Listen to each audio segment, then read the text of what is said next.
자, 이번 시간은 이제 그 남북국 시대로 들어갑니다. 남북국 시대. 페이지는 55쪽이에요. 저번 시간까지 우리가 삼국을 통일을 했어요. 그렇죠? 그래서 이제 통일 신라가 들어왔다라는 거죠. 그래서 통일 신라입니다. 이제는 아무래도 조금 수월해요. 삼국의 항쟁. 그래서 고구려 백제 신라가 있었고 고구려 왕 엄청 많았고 백제 신라 역시 엄청 많았는데 이제 통일 왕조로 들어섰죠. 어, 상대적으로 그 저번 시간까지보다는 쉽다라는 말씀. 그래서 이제 조금 있으면 이제 발해까지 나오잖아요. 그래서 발해까지 이렇게 이제 공부를 하시고 나면 우리가 이제 고려 들어가죠. 그럼 고려는 좀 쉽습니다. 아무래도 통일 왕조다 보니까 왕이 이제 일률적이잖아요. 탁탁탁탁탁 그렇죠? 아주 아름답다. 그러니까 빨리 이런 어려운 부분 끝내야겠다라는 거죠. 자, 55쪽 통일 신라의 발전입니다. 그 통일 후 신라의 사회 아무래도 신라가 저 한쪽 귀퉁이에 조그만하게 있었다가 영역이 확장돼서 영토가 지금 엄청나게 커진 거죠. 신라 입장에서는 엄청 커졌으니까 동그라미 1번에 영토가 커졌고 인구가 증가하고 대외적으로는 또 안정기에 접어들면서 생산력도 증대되었다. 동그라미 2번 강력한 군사력도 가지고 있었고 정치적인 안정 그러면서 정제 왕권이 확립되어 있다라는데 요거 이제 신라 중대 이제 중대에 접어들어서 중대 왕 권력이 어떻게 변하느냐 권력 변화를 잠깐 살펴보자라는 거죠. 그래서 왕이 있고요. 왕 밑에 비서기구가 있어요. 비서실. 그래서 집사부라는 곳이 있습니다. 집사부의 장관은 이제 시중이고요. 자, 이 왕 밑에 집사부가 있고 시중. 왕을 견제하는 세력이 있으니 그것이 누구예요? 진골귀족이지요. 진골귀족. 이들은 이제 그 화백회의를 통해서 왕을 폐위시키기도 합니다. 그러니까 화백회의가 무서운 기구죠. 이 화백회의를 주관하는 상대등이라는 진골귀족의 그 우두머리죠. 이것도 이제 저번 시간에 잠깐 봤고. 자, 이렇게 돼 있는데 왕의 힘이 강하면 이들의 힘은 약해집니다. 그렇죠? 여지없죠. 비서는 왕 따라가니까 강해지고. 그런데 이때 육두품은 학자적 관료로 성장을 하게 돼요. 조금 있으면 이제 보시겠지만 공부를 굉장히 잘합니다. 그래서 학식이 뛰어나고 그러다 보니까 이제 왕의 그 조언자 역할을 했었던 것이 육두품이에요. 그러니까 진골귀족은 아무래도 공부를 좀 안 합니다. 신라 말로 가면 갈수록 부패가 심해져요. 그래서 공부 뭐 하려고 하냐? 공부는 힘없는 애들이 하는 것이다. 그러면서 힘을 가졌으니까 금수저잖아요. 그렇죠? 그러니까 억압하고 탄압하고 제일 편한 수탈을 한다라는 거죠. 그래서 얘들이 명분상의 싸움에서 다 이기는 거예요. 뭐 하면 이러면 니들이 신하로서 어쩌고 저쩌고 하면 얘들이 명분에서 다 깨지죠. 그러니까 이제 왕이 좋아하죠. 육두품과 결탁을 하게 됩니다. 자, 양괄호 2번 전제 왕권의 확립이라고 돼 있는데 이제 왕권 강화예요. 신라 중대잖아요. 통일 신라가 되면 이때는 왕권이 굉장히 강해진다라는 거죠. 자, 그러면 왕들의 일을 한번 보자라는 거죠. 첫 번째 무열왕이 나오는데요. 최초의 진골 출신의 왕입니다. 무열왕. 무열왕은 누가 왕이 된 거죠? 김춘추가 왕이 됐죠. 자, 김춘추에 대해서 잠깐 보자라는 거예요. 김춘추가 있고요. 김춘추의 아버지는 김용춘이라는 사람이 있었어요. 김용춘의 아버지는 그 진지 대왕이었어요. 진지왕. 실제로 왕이었다라는 거죠. 그럼 김춘추는 성골이네요. 맞지요. 원래대로 하면 성골인데 왕이잖아요. 왕이 됐으니까. 그런데 이 화백회의에서 정치가 음란하다라는 이유로 폐위를 시켜요. 강제로 끌어내려 버렸어요. 그러면서 진골로 강등이 된 거예요. 그러다 보니까 김춘추가 진골이 된 거죠. 그때 이제 그 왕은 누구였죠? 여왕의 시대가 왔었죠. 남자 성골이 씨가 말랐다라는 거예요. 그러다 보니까 이 마지막 왕 성골이 이제 세상에 없어졌다라고 했을 때 진골들이 난리가 나겠지. 이제부터 다음 왕은 누가 할 것이냐? 보니까 이 사람이 있더라. 진골이라고 읽지만 성골이라고 읽어야 되는 사람 김춘추. 그러니까 이 김춘추를 왕으로 추대하는데 누가 적극적으로 조언자 역할을 하죠? 김유신이지요. 그렇죠? 김유신. 그래서 김유신과 김춘추 그렇죠? 김유신이 그 동생을 김춘추의 첩으로 보내지요. 그렇죠? 그래서 이제 김춘추와 김유신 나이는 이제 김유신이 조금 더 많은데 9살 많은데 뭐 하여튼 형님과 동생 사이가 돼버렸다. 김춘추가 이제 왕이 될 때 조력자 역할을 했었고 그렇죠? 그래서 무열왕이 되는 것이 김춘추다. 자.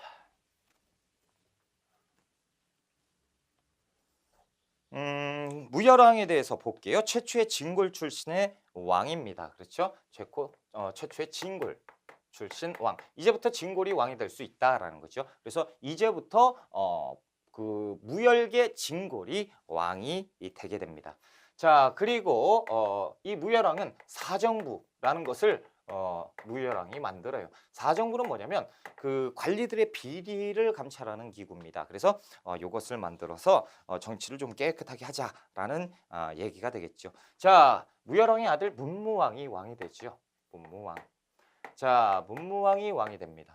자, 그렇다면 무열왕과 문무왕의 업적을 한번 보자라는 거죠. 무열왕 김춘추는 누구? 백제를 멸망시켰어요. 그렇죠? 백제 멸망시키고 세상을 뜨게 되고 그의 아들 이제 문무왕이 돼서 문무왕 때 고구려를 멸망시키죠. 그리고 나당전쟁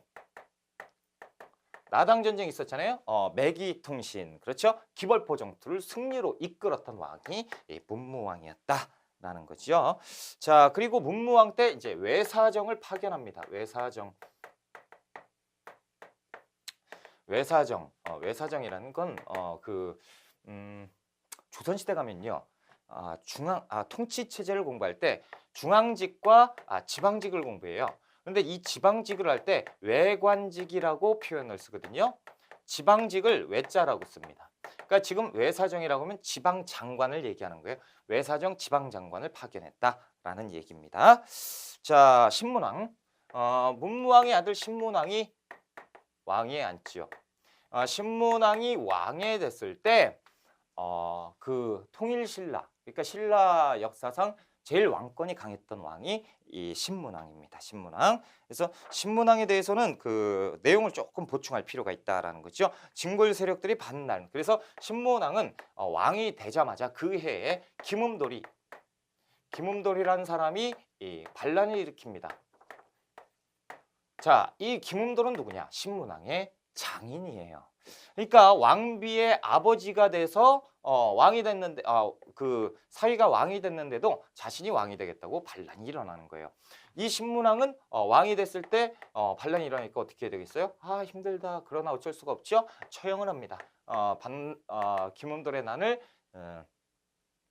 진압을 하고 그 다음에 이 김음돌을 따랐던 많은 세력들이 있겠죠. 진골 귀족 중에 엄청 많을 거란 말이죠. 그렇죠? 이들도 모두 다 숙청을 해요. 그리고 당시 신문왕의 왕비였던 사람이 김음돌의 딸이겠죠. 이 왕비도 폐위시켜 쫓아내고 그 다음에 그 김흠운의 딸을 새 왕비로 맞이합니다. 이 내용이 이제 시험에 나온 적이 있어요. 자, 그러면서 이제 왕권 강화가 이루어지는 거예요. 왜요? 어찌 보면 아버지잖아요. 그렇죠? 아버지를 죽였어요. 아버지를 죽이는데 뭘 못 죽이겠어요. 그렇죠? 나 이거 할 거예요. 세금 좀 올립시다. 아니되옵니다. 일로 와 죽여버리는 거예요. 그렇죠? 자, 신문왕은 이제 전제 왕권을 확립하기 시작합니다. 숙청을 해버렸잖아요. 다 숙청했고. 자, 그래서 왕권을 강화하기 위해서 몇 가지 이 정책을 하는데요. 이 신문왕제 정책은 엄청나게 중요해요. 그래서 우리가 암기를 할 필요가 있었다라는 거죠. 그래서 왕권을 강화하기 위해서 노급을 폐지하고 관료전을 지급합니다. 노급을 폐지하고 관료전 지급. 요것은 신문왕 내면 무조건 나온다라는 거예요. 이 문구는. 그리고 구주 오소경제를 정비하는 왕이 이제 신문왕이에요. 영토가 엄청 넓어졌죠. 그래서 한주, 삭주, 명주, 한산주 이렇게 해서 주를 9개로 편성을 하거든요. 그래서 지방 구주로 만든다라는 거예요. 오소경은요. 지금 수도가 어디예요? 금성이에요. 자, 보세요. 금성에서 수도인데 이 그 한주에서 반란이 일어나요. 그러면 반란 진압하러 가야겠지요. 말 타고 따그닥따그닥 가는데 가는 도중에 여기에서 반란이 일어나면 어떻게 해요? 그러면서 갈까? 근데 여기에서 반란이 일어나요. 이게 문제가 되지요. 한쪽으로 수도가 치우쳐져 있단 말이야. 그러니까 이 수도를 보완할 수 있는 5개의 특별시를 만들었으니 그것이 오소경입니다. 그래서 그 중원경, 서원경, 남원경 뭐 이렇게 해서 5개의 소경을 만들었다라는 거예요. 자, 기타로 이제 국학, 대학교, 국립대학교 국학을 만듭니다. 그렇죠? 국학대학교예요. 자, 그리고 구서당 10정. 구서당 10정. 구서당은 그 공부를 하는 학교가 아니고요.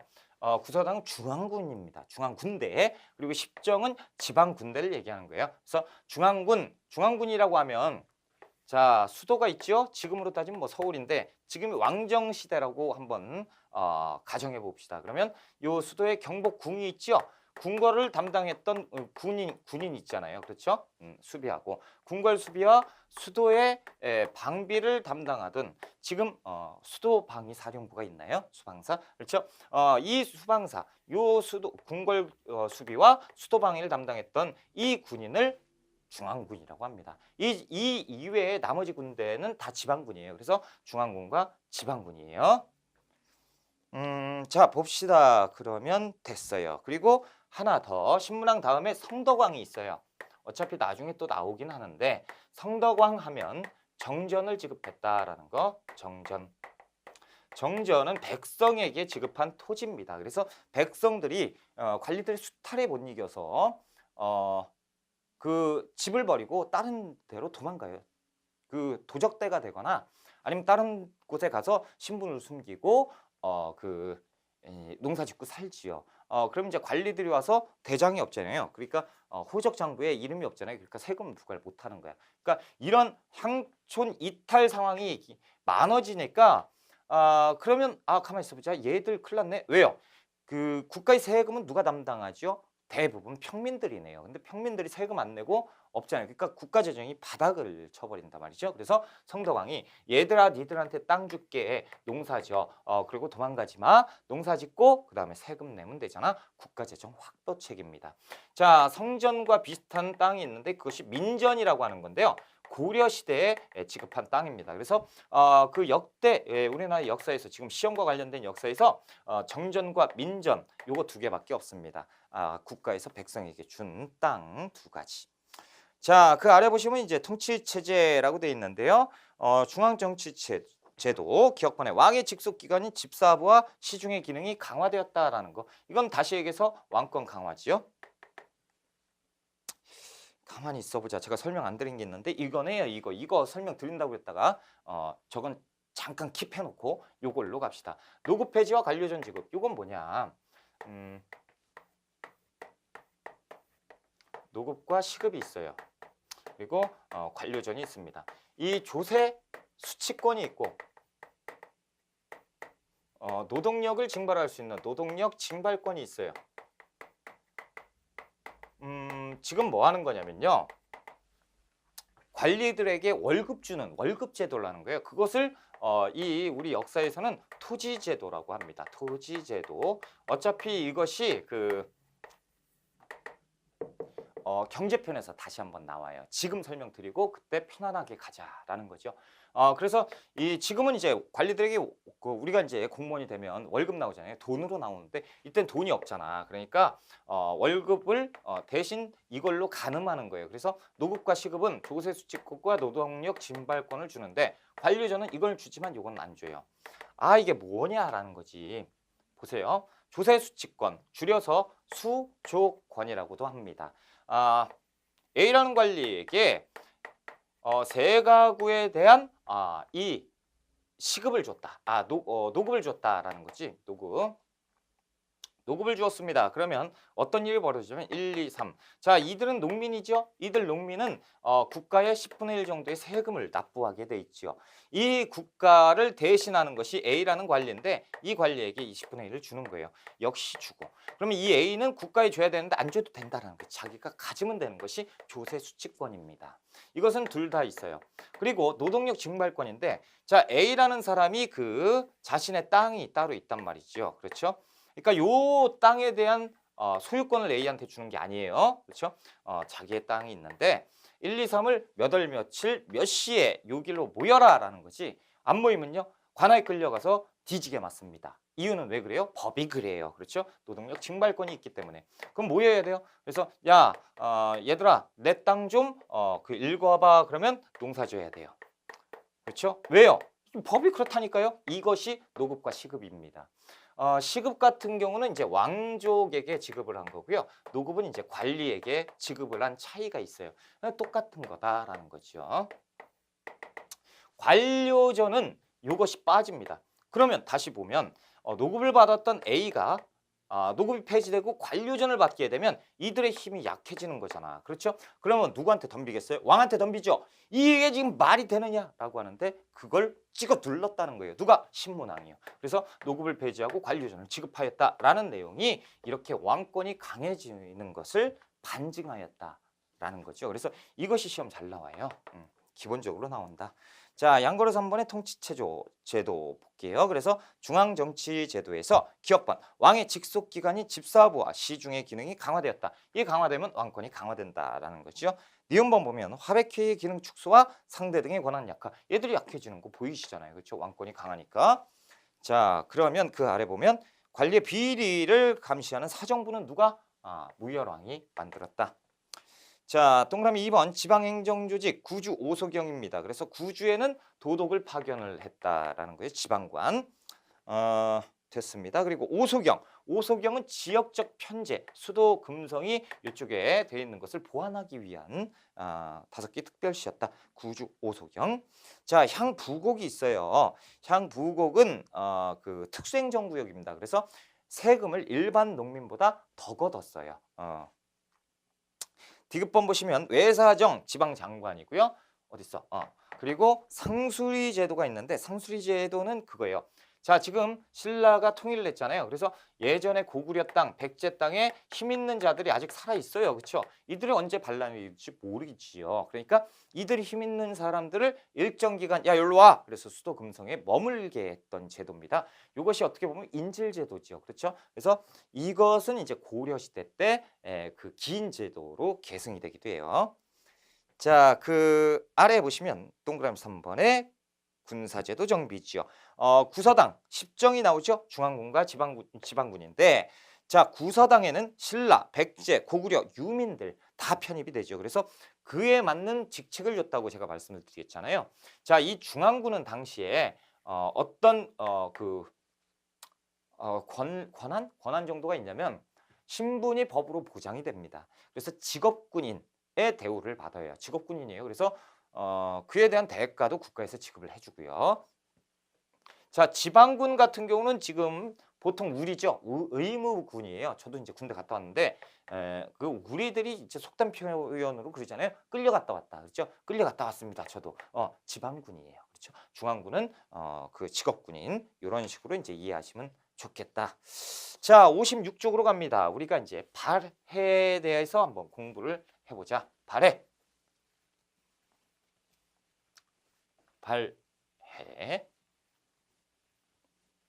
발해는 우리나라 역사입니까? 아닙니까? 우리나라 역사죠. 누가 뭐래요? 아닙니까? 아니라고 하면 중국 사람이죠. 발해는 자꾸 중국에서 동북공정으로 인해서 발해가 자기네 땅이라고 우기고 있어요. 그렇죠? 자, 그 신라가 있는데 신라가 통일했죠. 윗동네 누가 살아요? 당나라. 그래서 당나라는 원래 본거지가 어디예요? 저 아래입니다. 당나라 입장에서 보면 변방 중에 최변방이지요. 예전에 그 제2의 고조선을 만들자 그래서 부여가 만들어진 것처럼 이 동네에서 다시 세력들이 규합을 합니다. 대시성을 가진 사람이 규합을 해서 하나의 나라를 만드니 그것이 진이라는 나라인데 이 그 진나라의 왕이 이제 대조영인데 대조영이 이제 나라 이름을 발해라고 고치는 거예요. 그래서 맨 처음엔 진이라고 세웠다가 발해로 고치고 나라를 세웠다라는 거죠. 근데 여기에 발해 구성원은요. 고구려 사람들이 지배를 했었다라는 거죠.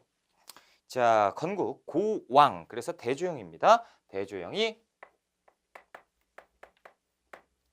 나라를 세웠다라는 거죠.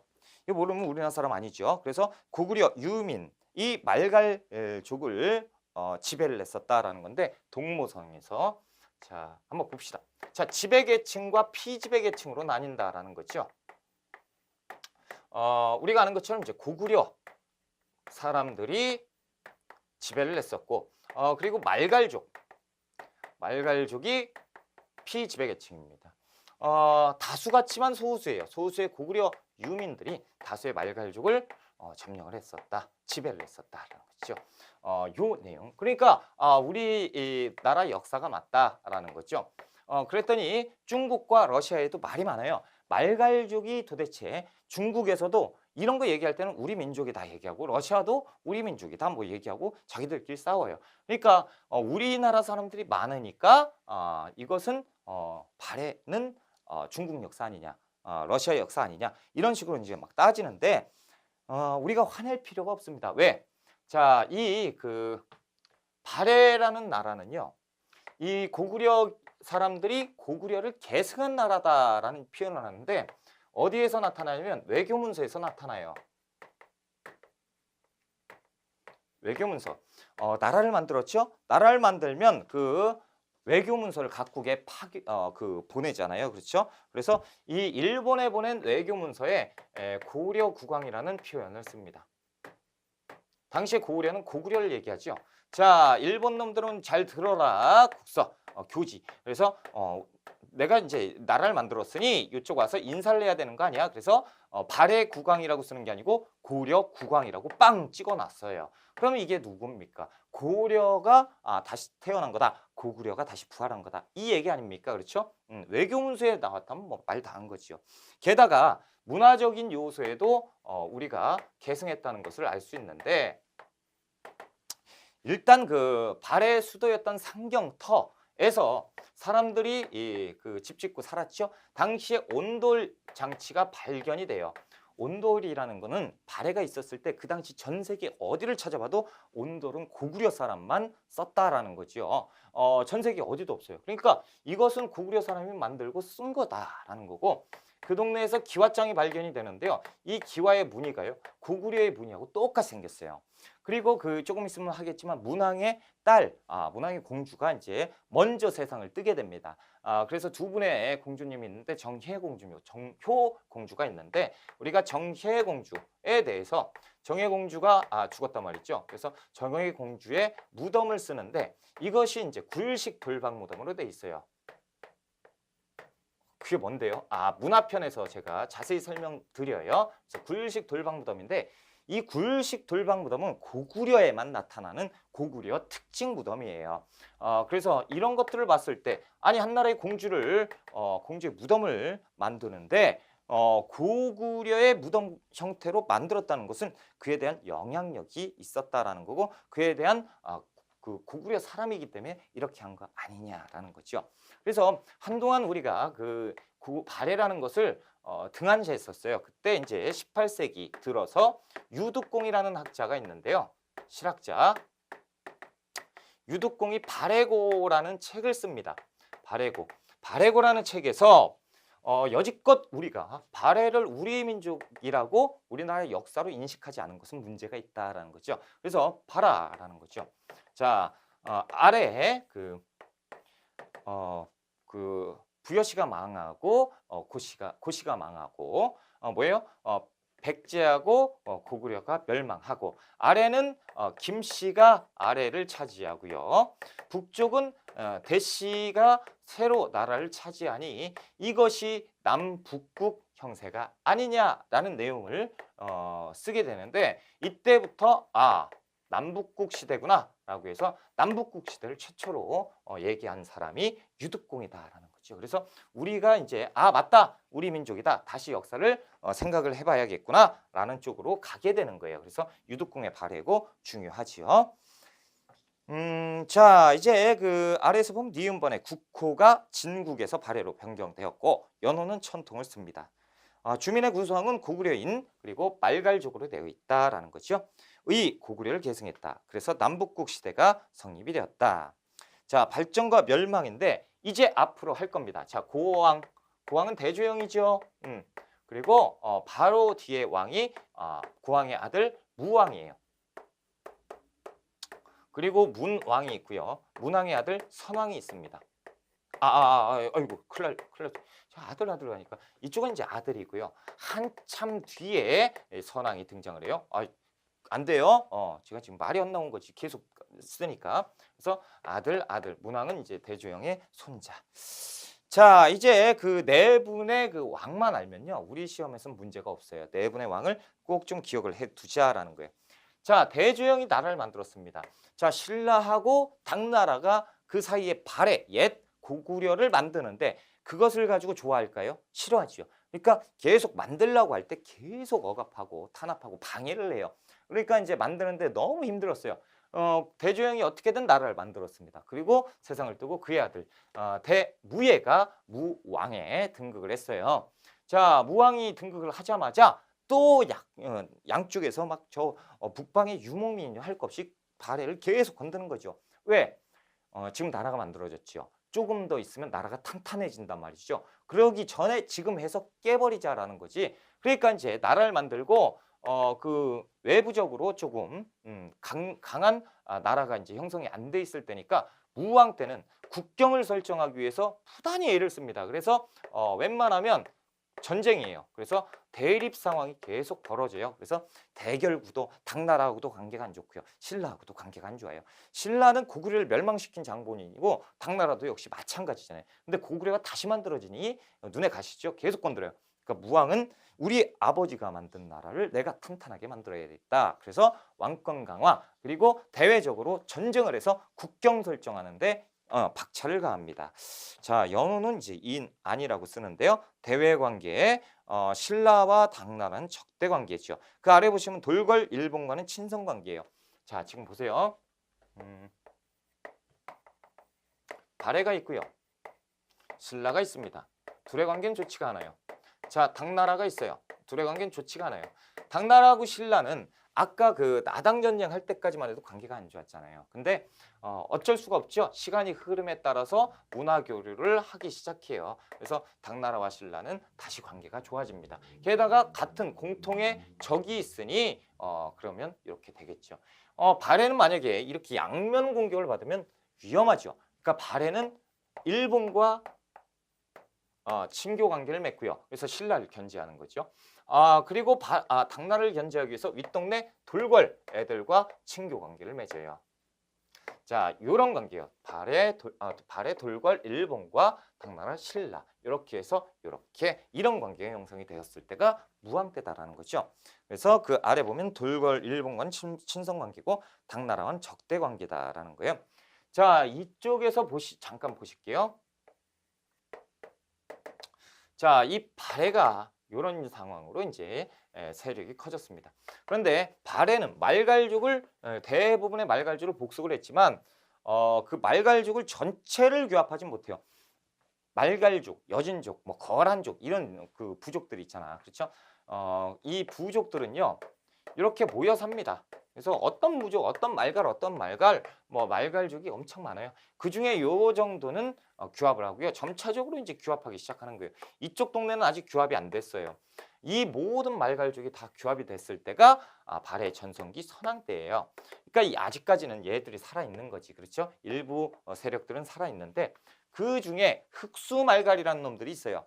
이 발해 뒤편에 살고 있는 이 흑수말갈이라는 놈이 있는데 이놈들이 굉장히 호전적입니다. 그리고 발해를 엄청나게 싫어해요.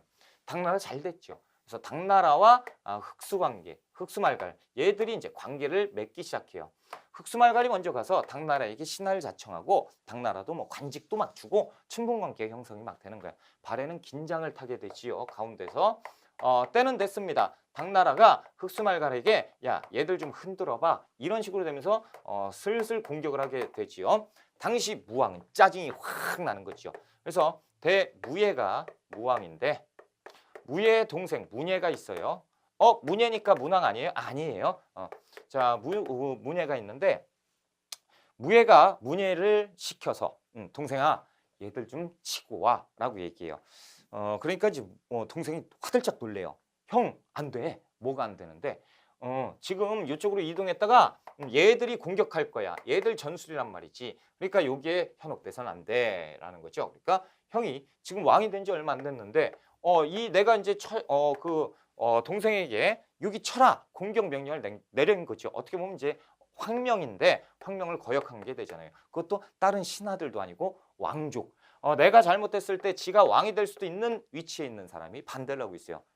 신하들은 다 보고 있고, 야 가서 쳐, 황명이야. 그렇죠? 그래서 어쩔 수 없이 치는데 이쪽으로 이제 군대가 이동을 하기 시작했어요. 이쯤에 왔을 때 여지없이 당나라군이 움직이고 있다라는 거죠. 형 다시 파발을 보내요. 형 안 돼. 이봐 내 말이 맞잖아. 지금 이렇게 돼. 그러니까 다시 지금이라도 생각을 바꿔.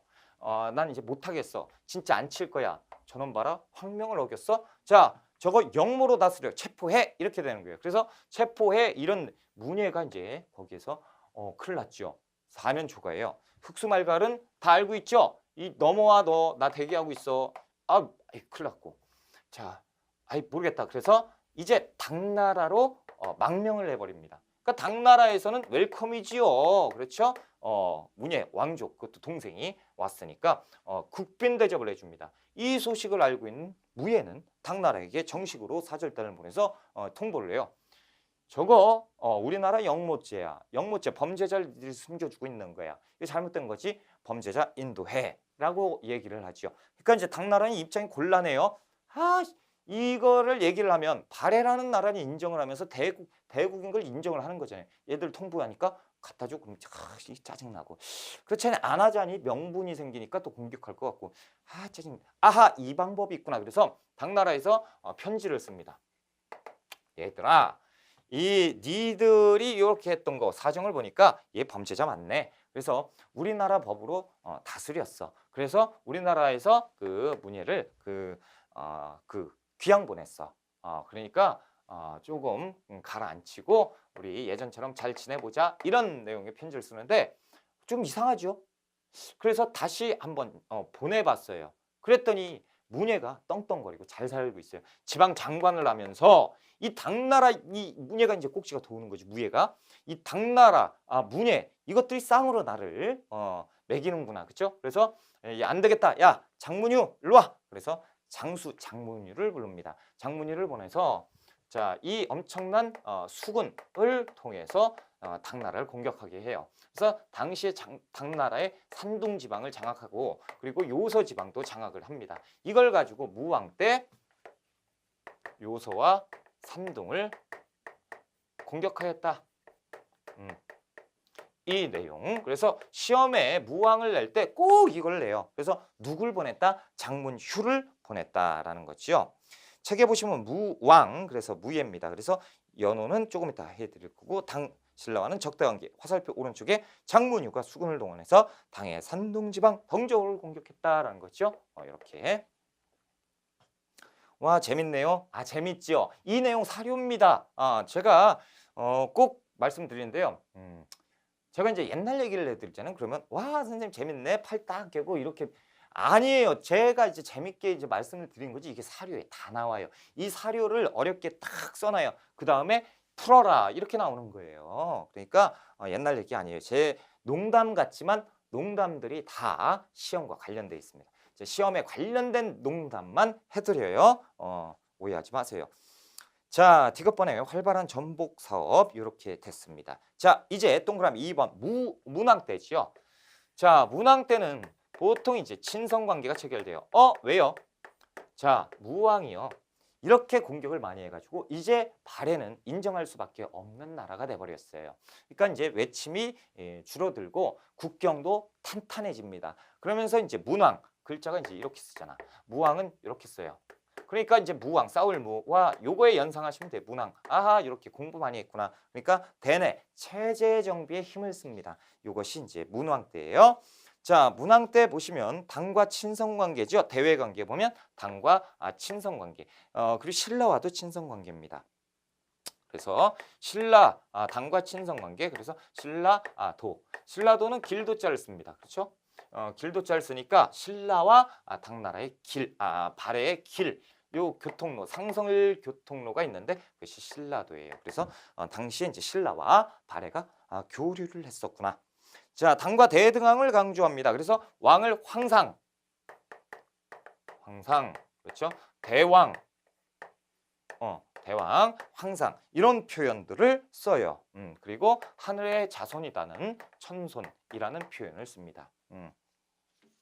썼어요. 그러니까 엄청나게 대국이었다라는 거죠. 대학교도 만드는데 하나 써놓으세요. 주자감을 설치해요. 발해 대학교는 주자감입니다. 자, 그리고 그 디귿번에 보시면 중경에서 상경으로 천도를 합니다. 자, 이 발해의 수도는요, 조금 있다가 바로 해드릴 건데 오경이에요. 수도가 5개입니다. 그래서 중경, 상경, 남경, 동경 뭐 이렇게 해서 서경 이렇게 해서 이렇게 5개인데 그래서 오경이에요. 오경. 오경 중에 원래는 이 중경이 수도였어요. 그런데 상경으로 천도를 냈다라는 얘기는 뭡니까? 중경, 가운데 중자를 쓴잖아요. 그러니까 예전에는 가운데 중자가 6이었는데 지금 이제 가운데는 상경이 돼버린 거야. 그만큼 영토가 넓어졌다는 얘기가 되는 거죠. 그렇죠? 그래서 이렇게 이제 체크를 해 두시고요. 이제 동그라미 3번에 선왕대입니다. 발해 전성기인데요. 니은번 보세요. 대외 관계예요. 당의 제도와 문화를 수용하고 유학생을 파견을 하던 문화 교류가 있었다라는 거죠. 자, 그리고 이제 대부분의 말갈족 복속을 시켰죠. 아까 설명드렸고. 그리고 요동 지역으로 진출합니다. 자, 중국에서요. 이 발해 전성기였던 이 나라를 가지고 해동성국이라고 칭송을 합니다. 해동성국. 저 그 뭡니까? 그 동쪽에 바다를 낀 성대한 나라가 그 발해다라는 거죠. 이제는 그냥 아부처럼 그렇죠. 하나의 아부잖아요. 그렇죠.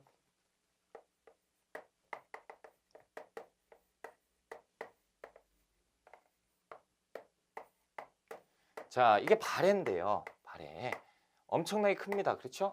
그리고 신라인데 신라는 발해는 신라의 8배의 크기였다라는 거요. 엄청나게 크죠. 이게 그 선왕대예요. 그러니까 엄청 대국입니다. 그렇죠? 그러니까 당나라하고 빗대도 그렇게 작지만은 않은 나라가 발해였다라는 거예요. 그러니까 중국이 친하게 지내자 그런 의미에서 해동성국이라고 칭송을 했던 거예요. 그렇죠? 지방통치 체제도 변경을 하는데 오경 15부 62주예요. 와, 오경 15부 62주구나. 오경은 내가 이제 아까 배웠구나. 그렇죠? 자, 그 느낌이 잘 안 오시죠? 자, 신라는 9주였다라는 거. 발해는 62주예요. 그렇죠? 엄청나게 차이가 있잖아요. 이렇게 보니까 차이가 크죠. 자, 그리고 이제 멸망인데 이 발해라는 나라는요. 왕족 죽이기에 들어가요. 발해 말에 가면 서로 왕족을 막 제거합니다. 왕을 죽이고 그러니까 왕족이 거의 없어요. 그러니까 다음 왕 하려면 힘들어. 근데 또 귀족들이 왕 죽이고 막 이런 상황이에요. 권력이 그냥 왕권이 땅에 떨어지고 집권 세력들의 권력 다툼이 극에 달할 때예요. 그때 저 위쪽에서 거란 애들이 쳐들어옵니다. 그러면서 이제 정말 허무하게 멸망하는 것이 발해예요. 이렇게 해서 발해가 멸망을 했다. 안타깝죠. 그렇죠? 이렇게. 자, 연호를 공부해 볼까요? 연호. 자, 고왕 때 연호는 천통. 자, 무왕 때는 인안. 문왕 때는 대흥. 그리고 선왕 때는 건흥. 앞자 따서 전, 인, 대, 건이라고 외우시면 돼요. 그러니까 이제 한 번에 이렇게 외우는 게 좋다라는 거고 이쪽에서 요 정도 공부하시면 되고요. 무왕에 대한 건 사료. 혹은 무왕에 대해서 독자적으로 출제가 많이 돼요. 그러면 이제 섞어서 내는 거죠. 무왕에 대해서 맞는 거 찾아보자. 1, 2, 3, 4, 5. 그렇죠? 1, 2, 3, 4. 자, 문왕에 대해서 시험 문제 낼 때요. 슬며시 요거를 섞어내요. 선왕에 대해서 낼 때요. 문왕을 또 섞어냅니다. 엄청 헷갈려요. 왜요? 전성기가 누구죠? 선왕이에요. 오경 15부 62주. 엄청 컸구나. 오경 15부 62주를 그 재정비했으니까 엄청 컸으니까 상경으로 옮기는 게 묘기가 맞겠네. 아니지요. 아니에요. 상경으로 옮긴 거는 문왕 때입니다. 그러니까 전성기 그리고 문왕. 자, 보세요. 대학교 전성기 때 만들었겠지? 아니잖아요. 그렇죠? 이거 이제 조심하셔야 됩니다. 그렇죠? 자, 이렇게 조심하시고 자, 56쪽에 맨 아래에 통치체제에 들어갈게요.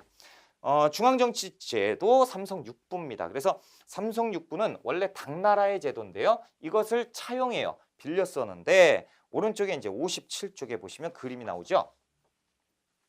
자, 삼성육부입니다. 그것을 보시면 왕 밑에 그 삼성, 정당성, 선조성, 중대성 세 개 성이 있죠. 이걸 삼성이라 하고 끝에 보면 충인의 지의 신부가 있죠. 이게 6개의 부입니다. 그래서 삼성 육부인데 이 정당성이 있고 그리고 그 아래 좌사정이 있고 우사정이 있어요. 그리고 이제 충인의 지의 신 이렇게 세 가지 부서 그래서 육부 삼성 이렇게 있는데 정당성이 이제 최고 권력기구고요. 그리고 이 당나라는요 요것 해가지고 한 것 그렇죠. 그래서 상서성에서 모든 일을 다 보는데 우리는 그게 아니고 요 제도가 있어요. 세계는 하나가 세계는 하나가 이렇게 봅니다. 그래서 이 이원적 통치체제라고 합니다. 이원적 통치체제라고 부르고요. 그리고 이 육부는요 실무를 담당하는데요. 당나라하고 좀 틀리죠. 뭐가 틀립니까? 이름이 틀려요. 그렇죠? 이름. 그래서 충효예. 그렇죠? 충효예, 지신 뭐 이렇게 해서 유교적인 성격으로 담고 있고요. 그리고 이호예병 경공 얘들 이제 당나라 애들이 이렇게 썼는데 이거하고 기능이 틀려요. 그래서 하는 일과 이름이 다 틀리다. 그러니까 빌리기만 한 거야. 삼성 육부 저거 괜찮네. 저 통치체도 이렇게 가서 이렇게 올라가서 그렇죠. 권력이 이렇게 올라가면 괜찮네. 이 제도만 따온 거고요. 실질적으로 운영은 우리 방식대로 했었다라는 거죠.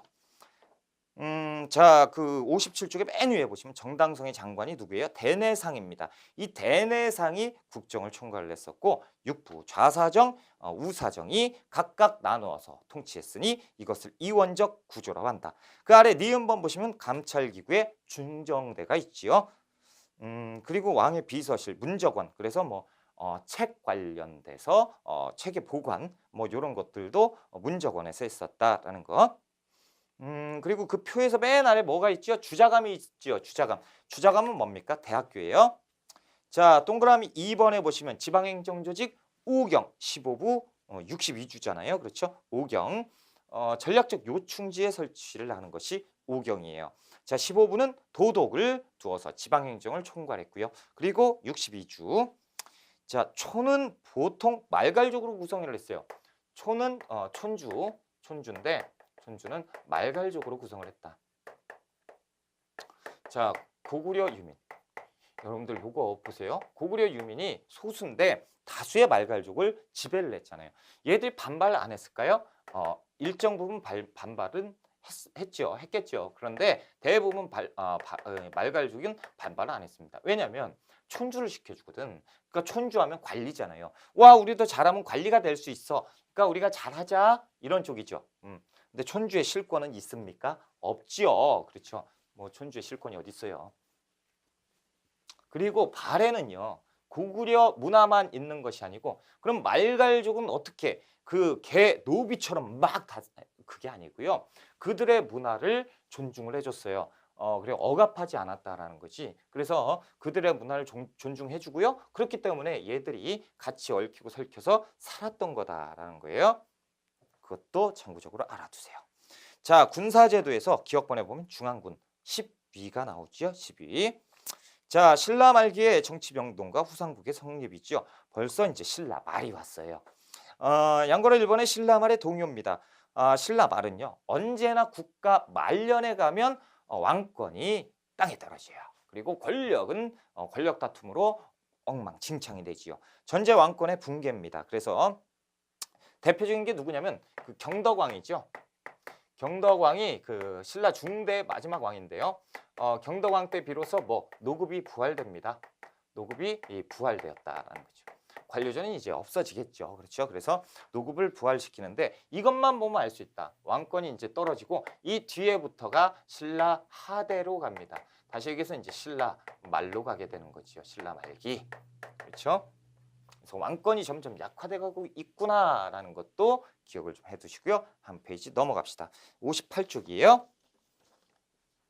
동그라미 2번 진골 귀족들의 왕위 쟁탈전 전개. 그래서 기억번 해공왕 이후 150여 년간 20여 명의 왕이 교체돼. 150년 동안 20명이 계속 돌았으면 뭐야 10년 한 사람이 거의 없다는 얘기잖아요. 그렇죠? 10년이 뭐예요?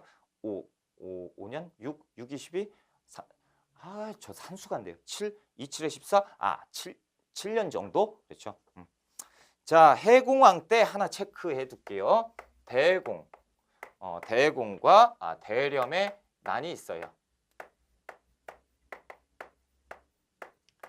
대공과 대렴의 난이 이 해공왕 때고 굴육각간의 난 이렇게 보시면 됩니다. 그래서 난이 엄청 많았죠. 자, 그리고 니은번 김헌창의 난인데 김헌창의 난은 헌덕왕 때로 기억을 하고 계시면 됩니다. 헌덕왕 때 김헌창의 난. 김헌창의 난이고 그 아래에 보시면 이제 장보고의 난이에요. 장보고. 장보고에 대해서는 조금 기억을 해볼 필요가 있다. 장보고는요. 완도에 청해진을 설치하죠. 완도에 청해진을 설치합니다. 당시에 당과 신라의 무역이 활발했기 때문에 이 해적들이 굉장히 많았어요. 바다의 도둑놈들, 그렇죠? 이 해적 때문에 그 무역이 안 될 정도였어요. 그래서 이 군사기구죠, 일종의 군사기구 청해진을 완도에 설치한 다음에 이들을 싹 다 토벌합니다. 그래서 정리가 됐어요. 누가 좋아해요? 왕실이 좋아하지요. 그렇죠? 그 신라의 다시 경제가 살아나기 시작하지요. 이것이 이제 그 장보고의 첫째. 그리고 이제 엔린과 관련된 내용이 하나 있는데요. 자, 당시에 그 일본에서 일본뿐만 아니고 발해 신라 할 것 없이 일본 할 것 없이 유학생들이 당나라로 엄청 갑니다. 역시 이제 일본의 승려 엔린이라는 승려도 당나라에 유학을 가는데요. 당시에 당무종은 억불 정책을 추진해요. 그러다 보니까 이제 승려들을 억압하기 시작합니다. 승려를 막 죽이기도 하고. 그러니까 이제 엔린도 거기에 해당이 돼가지고 죽게 생겼어요. 그때 이제 장보고는 여기 신라원, 그러니까 이제 법화원이라는 절을 이 산동 지방에다가 세워놨는데 이 법화원은 어떻게 당나라가 어떻게 못하죠. 장보고는 엄청 힘이 강하니까. 그러니까 이제 법화원에 있었던 장보고가 엔린을 이쪽으로 오세요. 그래 숨겨줘요. 상황을 봐가지고 이제 가시면 됩니다. 그래서 저 밀항을 시켜서 살려줍니다. 때는 지나서 이 엔린이 일본에 가서 일본 최초의 큰 스님이 돼요. 일본 최초의 대사가 되는데 이 대사가 돼서 장보고에게 편지를 써요. 그래서 대사 덕분에 내가 큰 스님이 됐다. 이렇게 목숨을 살려주셔서 고맙다. 이런 편지를 쓰는데 이런 내용이 또 시험에 나옵니다. 그래서 엔린도 조심하셔야 돼요. 자, 그리고 반란. 마지막에는 이제 반란인데 자, 이렇게 이제 큰 힘을 가졌던 장보고지요. 왕은 장보고가 좋을까요, 싫을까요? 좋습니다. 왜? 왕을 견제하는 세력들이 진골 세력이거든. 근데 이 진골 세력들이 왕권을 땅에 떨어뜨리려고 부단히 노력을 해요. 자신들의 특권을 유지하기 위해서. 그럴 때 이제 장보고에게 부탁을 하죠. 나의 그 힘이 되어주는 게 어떠냐. 장보고가 알았다. 그러려면 나의 딸이 당신의 왕비가 되면 더없이 좋다. 내가 왕의 장인이 되면 좋은 거 아니냐. 누구든 뭐라고 못할 거 아니냐. 그렇지. 그렇다. 맞다. 그러면서 뒤에서 이 작업을 부단히 합니다. 진골은 몰랐죠. 근데 나중에 봤더니 이 딸이 왕비가 되게 생겼어요. 진골이 나중에 알았습니다. 그래서 못되게 막았어요. 바로 직전에 막아버렸습니다. 그러니까 이 장보고가 이것들이 이런 부패한 놈들 그러면서 들고 일어난 것이 장보고의 난이에요. 자, 양괄호 3번에 보시면 농민봉기가 나오죠. 동그라미 1번 진성여왕 때 아주 극에 달했다라는 거. 두 번째 배경 중앙정부의 과도한 세금. 그렇죠. 농민봉기 동그라미 3번에 원종과 애노의 난인데 진성여왕 때입니다. 그리고 이제 적고적의 난. 적고적이라는 것은 이제 빨간 바지를 입고 이렇게 했다라는 건데 진성여왕 때예요. 그래서 원종과 애노의 난, 적고적의 난 이때를 사료로 주고 엄청 어려워요. 적진을 향해서 발발 떨고 그랬더니 어쩌고 하는데 가운데쯤 보면 원종, 애노 이렇게 나와요. 표현이. 그리고 빨간 바지 이런 표현들이 나온단 말이죠. 그러니까 너무 겁먹지 않으셔도 돼요. 진성여왕 때요. 자, 양괄호 2번 새로운 세력이 성장인데 이것은 조금 설명이 좀 필요하다. 자, 때는요. 신라 중대입니다. 신라 중대. 그래서 신라 중대 되니까 통일신라 안정감이 생겼죠. 당나라 역시 안정감이고. 자, 그래서 이들이 교류하기 시작하잖아요. 통일신라, 당나라. 그래서 유학생들이 많이 파견이 돼요.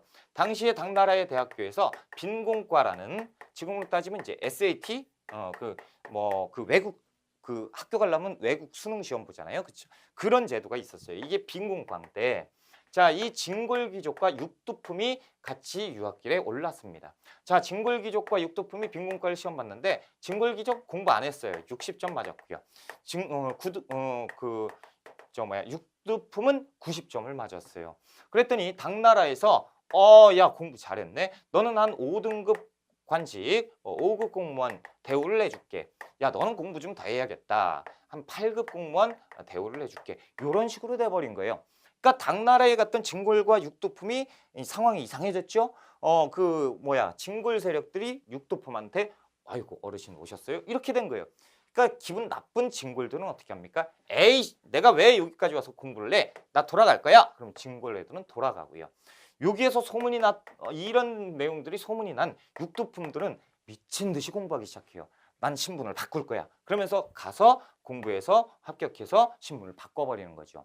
자, 그러니 이제부터 이상한 일이 벌어져요. 육두품은 당나라에 가서 선진 문화에 대해서 연구를 하죠. 그래서 굉장히 뛰어납니다. 그래서 이때부터 육두품은 학자적인 면모를 보여요. 학자적 관료로서 성장을 하기 시작하고 선진 문물 굉장히 뛰어난. 자, 여기에는 이제 뛰어난 사람들이 다 넘어갔잖아요. 그렇죠? 남아있는 건 진골입니다. 진골 귀족들은 뭐 하면 되죠? 공부하기 싫은데. 자, 또 나 세금 좀 더 내봐. 돈 내놔. 수탈하기 시작하는 거예요. 가장 간편한 법이죠. 그러니까 점점 통일신라는 타락의 길로 가고 육두품들은 성장하면서 이 객관적인 눈으로 통일신라 비판하기 시작하죠. 저 신라는 말이야. 저 골품제 때문에 망할 거야. 막 그러면서 비판하기 시작합니다. 그렇죠? 급기야는 이 통일신라는요. 그렇죠. 사람들이 못 참아요. 농민들이 반란을 일으킵니다. 에이! 못 참겠다 그러면서 반란을 일으켜요. 자, 신라는 맨 처음에는 이제 진압을 하지만 아까도 보셨잖아요. 난이 너무 많아요. 반란을 못 해요. 결국에는 포기하게 됩니다. 그래서 중앙정부의 힘이 미치는 곳이 이 정도밖에 안 돼요. 이것이 실질적으로 신라가 돼버리는 거예요. 이쪽은요. 신라죠. 이름은 신라인데 주인이 없는 땅이에요. 자, 이렇게 이제 깡패라든가 아니면 그 동네 촌주라든가 지방에 힘이 있는 사람들이 세력을 규합해서 한 가닥씩 하면서 이 지역을 통치하기 시작하니 이런 세력들을 지방의 새로운 세력들, 지방 호족 세력이라고 합니다. 자, 지방 호족들이 성장을 했어요. 자, 책을 한번 볼게요. 자, 동그라미 1번 육두품 세력입니다. 중앙 귀족이면서 관직 승진에 제한을 두고 짜증이 났지요. 자, 기억번 골품제의 모순을 비판하면서 새로운 사회 건설을 추구했지만 잘 안 된다. 지방호족과 연결을 했고요. 대표적인 인물은 최치원입니다. 자, 동그라미 2번 지방호족인데 출신은 권력 투쟁에서 밀려나서 지방에서 세력을 키운 중앙귀족. 다시 얘기해서 그 진골들 있죠. 이 진골 귀족들 원래는 진골이었는데 얘들과 중앙에서 권력 다툼하다 몰락했어요. 지방으로 내려가서 에이 내가 원래 진골인데 난 얘들이 싫어 라고 하는 거죠. 점차적으로 반신라 세력으로 성장을 하게 돼요. 이 지방호족들은 다 반신라 세력입니다. 그렇죠? 자, 그리고 두 번째 무역에 종사하면서 세력과 무력을 축적한 해상 세력, 바다의 왕자, 장보고 뭐 이런 자 군사력을 가진 군진 세력, 그 군대지요, 일종의 군대 그리고 지방의 토착 세력, 촌주 이들이 한 지역을 장악을 하면서 한 가닥씩 하지요. 그래서 이 지역 이렇게 자 이들은요, 이들은 중앙정부하고 틀려요. 그래서 성을 차지합니다. 성을 쌓았고요. 이 집이 내 집이야. 그러면서 사람들한테 얘기하죠. 야, 이 성이 누구 거야? 내 거지. 그럼 이제 날 뭐라고 불러야 돼? 성주. 그렇죠? 나 뭐라고 불러야 돼? 장군이라고 불러. 자, 이게 뭐예요? 자칭, 스스로 칭하고 있죠. 성주나 장군을 자칭하는 세력들, 지방 호족 세력입니다. 그렇죠? 자, 그리고 디귿번 지방의 행정, 군사, 경제력을 장악합니다. 그리고 이들은요, 지방 호족 세력들은 그에 대해서 그에 걸맞는 대가를 요구해요. 그래서 농민들에게 자치적으로 세금도 걷고 그리고 이 동네는 내가 관리하니까 내가 수장이야. 이런 식이죠. 신라는 뭐 하고 있는지 중앙 통제는 안 된다라는 거죠. 자, 이렇게 되는 상황에서 육두품들이 쾌재를 부릅니다. 자, 됐다 말이지. 새로운 세상이 열리겠구나. 지금 여기에서 이상한 기운들이 감지되죠. 썩어 빠진 진골 귀족들에 대항하는 힘 있는 지방 호족 세력들이 있어요. 때가 됐다. 가자. 그러면서 육두품이 짐을 싸서 집으로 귀국하게 됩니다. 그래서 육두품이 귀국을 하게 되죠. 그러면서 힘 있는 지방 호족. 미안하지만 얘들은 머리가 나쁘죠. 얘들은요 머리가 뛰어나요. 그러니까 얘들이 힘을 합치게 되는 것이고, 그런데 이렇게 편하게 힘을 합칠 수 있었던 거는 하나가 더 들어와요. 그것이 이제 선종승려입니다. 이 그 당나라의 문화에는요, 당나라의 불교가 있어요. 당나라의 불교는 선진문물이죠. 그래서 당나라는 선진문물인데 불교가 있었습니다. 당시에 교종불교가 있지요. 지방의 특권을 인정하는 교종불교. 하지만 이제 그 선진 문화가 되다 보니까 교종을 비판하는 새로운 불교 세력이 등장을 했으니 그것이 선종 세력입니다. 이 선종은요, 이 교종이 무엇을 중시하죠? 교리를 중시합니다. 그래서 공부해야 돼. 불경을 외우고 그러면 좋은 일이 생길 거야. 자, 우리가 불교는 부처님의 말씀이 중요한 것이다. 선종이 말도 안 되는 소리 하지 마라. 실천이 중요한 것이다. 그래서 좌선이나 참선 이런 행동하는 것이 중요한 것이지 교리는 당연히 중요하지만 교리보다 더 중요한 것은 참선, 좌선이다. 실천을 강조하는 선종이 분파로 등장을 하게 돼요. 당시에 이 우리 불교는 교종불교겠죠. 이때 선종승려가 들어오는 거죠. 그래서 당나라에 유학을 갔던 많은 승려들이 교종승려들이 왔다가 선종으로 갈아타서 들어가게 됩니다. 자, 이 선종승려들이 등장을 해서요. 이들과 연합을 하게 돼요. 선종은 그 교종, 5교, 5개의 교, 구산이라고 불러요. 5교 구산. 그래서 구산은 선종을 얘기하는데 보세요. 여기에 누가 지배적이죠? 어떤 종교가? 교종이 지배적이에요. 그런데 선종이 들어가면 두드러 맞을 수도 있죠. 그러니까 선종은 애초에 산으로 가버립니다. 그래서 산에다 암자를 두고 이렇게 그 설법을 하지요. 자, 이 선종승려. 그러니까 선종이 들어왔을 때 지방호족과 육두품 굉장히 좋아해요. 왜요? 당시에 교종을 철저하게 믿었던 세력이 진골귀족이니까 이거를 비판하고 있잖아요. 그러니까 법회가 있으면 지방호족과 육두품이 가가지고 매번 참여를 하죠. 그러면서 이런저런 밥도 같이 먹고 얘기를 하다 보니까 우리 이게 맞지 않느냐, 그렇죠? 그래서 이들이 힘을 키워서 연합을 해서 진골귀족을 쳐버립니다. 그리고 새로운 나라를 만드니 그것이 뭡니까? 그것이 고려예요. 자, 한번 마무리를 지어봅시다. 그래서 우리가 이제 58쪽에 후삼국의 성립을 한번 볼게요.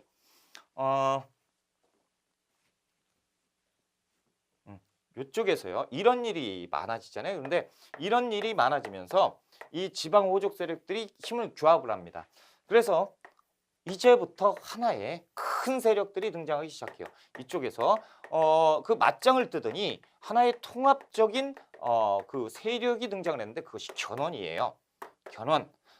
그래서 견훤은 900년에 이 아랫동네에다가 후백제를 건국합니다. 자, 신라죠. 당시의 신라. 그랬더니 위쪽 동네에 양길이라는 자가 도적대인데 양길이라는 자가 규합을 하기 시작합니다. 그런데 너무 하는 짓이 도적대에서 그 그늘에서 벗어나지 못해. 그러니까 그 오른팔이었던 궁예가 이를 몰아내고 흡수를 합니다. 흡수를 하면서 하나의 그 세력을 형성하는데 901년에 후고구려를 건국하게 되는 거예요. 이것이 궁예가. 그래서 900년 후백제, 후고구려, 신라. 그렇죠. 신라는 원래 있으니까 후자 쓰면 안 되죠. 그래서 이 세력을 후삼국이라고 부르는 거예요. 자, 후삼국의 성립입니다. 자, 동그라미 1번 후백제예요. 후백제에 대해서 볼까요? 견훤이 900년에 만들죠. 자, 그 아래에서 보면 해상 세력, 그래서 금성, 나주를 먹고 그리고 광주, 무진주를 먹고요. 결국에 어디? 완산주의 도읍을 정합니다. 완산주. 지금의 전주지요. 이렇게 이제 도읍하고 무진주 아니에요. 시험에 한번 나온 적이 있어. 무진주에다가 도읍을 했다. 아니에요. 이건 뭐 활동해 보시면 전라도와 충청도 일대 대부분 영토를 장악을 했고요. 경주를 공격해서 신라를 압박합니다. 당연히 반신라 세력이니까요. 그렇죠? 그리고 후당, 5월 등 중국, 일본과 통교 관계를 맺어요. 그래서 중국과 외교 관계를 체결을 합니다. 체크해 두시고. 자, 그리고 동그라미 2번이죠. 59쪽에 후 고구려가 성립되는데 궁예예요. 궁예. 그래서 궁예는 신라 왕족 출신인데 이건 농민 출신이고 왕족 출신이에요. 자, 신라의 반신라적인 세력이죠. 당연히. 자, 그 표에서 보면 아래에서 보면 북원, 호절, 양길의 아래에서 이렇게 쳐가지고 권력을 잡았고요. 송악, 개성에 도읍을 두었으니 그것이 후 고구려입니다. 자, 철원으로 천도하면서 이 후 고구려의 이름을 바꿔요. 마진이라고 바꿨다가 곧 태봉이라고 바꿉니다.